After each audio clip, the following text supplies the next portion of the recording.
आज आपण अशा ठिकाणी आलो होतो जिथे येण्यासाठी लोक खूप खूप दुरून येतात. आता ते कोणतं ठिकाण आहे चला सांगतो, त्यासाठी ब्लॉग शेवटपर्यंत पहा. तर काय म्हणता पोट्टे हो. नमस्कार भावांनो, स्वागत आहे आपलं एका नवीन ब्लॉग मध्ये. अचानक सर्व मित्र म्हणे चला म्हणे कुठेतरी फिरायला जाऊ, कारण आम्ही कामात एवढी व्यस्त राहू म्हणे नंतर भेटण्याचा चान्सेस नाही म्हणे तुम्हाला. काय म्हणलं चला मग सर्व पॅकिंग वगैरे करून गाडीत भरून घेतली. सर्व मित्र गाडीत बसलो आणि निघा लागलो. आणि आपल्यासोबत बिट्टू येणार नव्हता, त्याला हाय बाय केलं आणि निघालो आपल्या डेस्टिनेशन कडे. जाता जाता सर्व गाडीचे प्रॉब्लेम चेक केले आणि हातोहात गाडीला धुवून पण घेतलं. कसं मग गाडी चेक राहिली तर चांगलं होते. आणि आज आपण अशा ठिकाणी जाणार आहे जिथे येण्यासाठी खूप खूप दुरून लोक येतात. सर्वात पहिले गाडी डिझेल टाकून घेतलं, कारण ते मोस्ट इम्पॉर्टंट आहे. ते नाही टाकलं तर गाडीच नाही चाललं. मस्त गाणे ऐकत चाललो होतो. बघता बघता कधी यवतमाळ आलं हे माहितच नाही झालं. आणि आपल्या आवाजाला इग्नोर करा थोडस, कारण आपला गळा बसून आहे. 2-3 दिवस झाले होते आपली तब्येत खराब आहे, तरी तुमच्यासाठी ब्लॉग बनवावा लागलो. आता एक लाईक आणि एक शेअर करून सपोर्ट करा थोडसा. आता 100-150 किलोमीटर प्रवास केला म्हणून चाय तर पाहिजे ना. यांना म्हणलं तुम्ही काही करा पण मला चाय पाजा म्हणलं. घेतली ना मग जी होती म्हणा ती जाय हातात.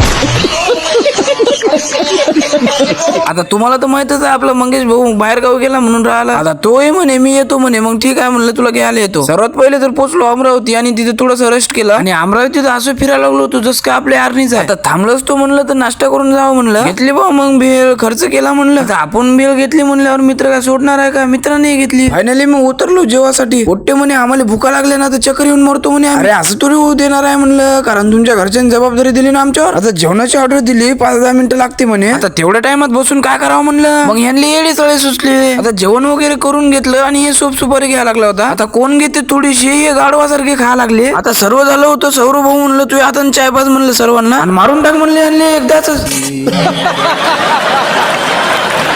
आता आपण जाता जाता चाय किती वेळा पेलो मोजा बरं थोडस.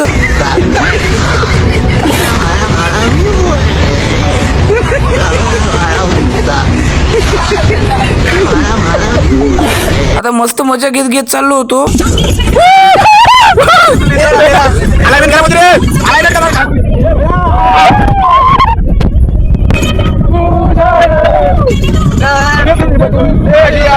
आणि फायनली आपण आपल्या लोकेशनवर पोहोचलो. आता हे पाहून तुम्हालाही समजलं असं ना आपण कुठं आलो. आता रात्रीच्या 1:30 वाजल्या आणि फायनली आपण पोहोचलो. तर फायनली आपण आलो होतो शेगाव आपल्या गजानन महाराजाच्या दर्शनाला. आता त्यांनी बोलवलं ना आपण आलो नाही असं होऊ शकत नाही. आणि इतर राहायला पण व्यवस्था खूप भारी आहे. चला मग आता रूम घेतली आणि चाललो रूमवर. आता आपण रूम काय घेतली नव्हती, बेडच घेतला होता. आता आज तर आपल्या माऊलींचे दर्शन नाही झाले, उद्या नक्कीच होईल आणि तुम्हालाही दाखवतो. चला मग भेटू उद्या. बोला जय गजानन माऊली.